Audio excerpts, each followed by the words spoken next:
Pendant des années, cette famille a été séparée par la guerre. Depuis quelques jours, Fana et sa sœur restées en Érythrée sont enfin réunies grâce à la réouverture de la frontière entre les deux pays.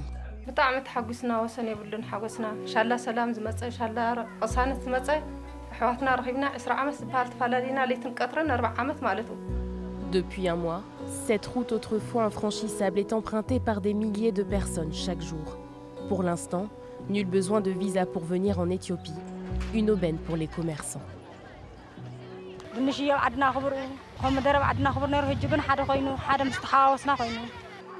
Beaucoup font le choix de ne pas rentrer en Érythrée et de rejoindre les grandes agglomérations éthiopiennes. Selon l'Union européenne, 15 000 Érythréens ont déjà franchi la frontière.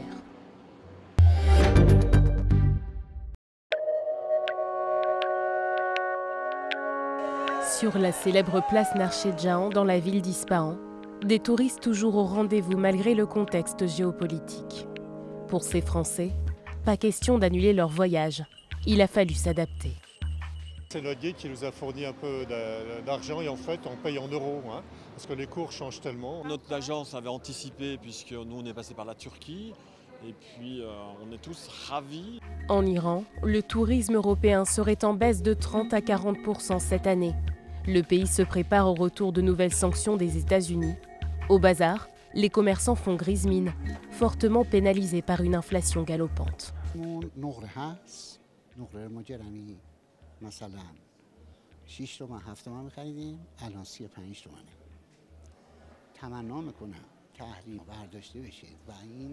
Le secteur hôtelier est lui aussi touché de plein fouet.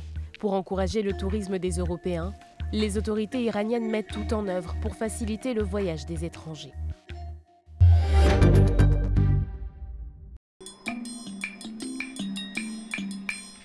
Dans cette école de Taez dans le sud-ouest du Yémen, Jalal Kassim est un enseignant comme les autres. Pourtant, ce professeur d'arabe mène une double vie pour subvenir aux besoins de sa famille. Il enseigne le matin et vend du carburant de contrebande l'après-midi.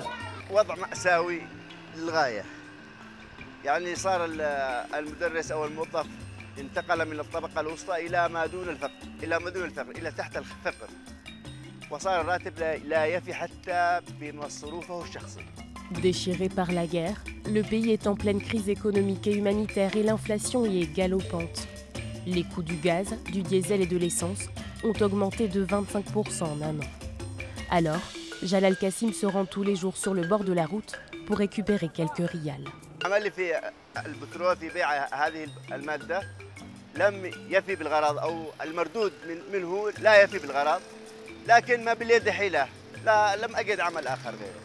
Certains habitants accusent les autorités rebelles et les commerçants de s'enrichir sur leur dos grâce à un large trafic de carburant. Jalal Kassim reste quant à lui mystérieux sur ses sources d'approvisionnement.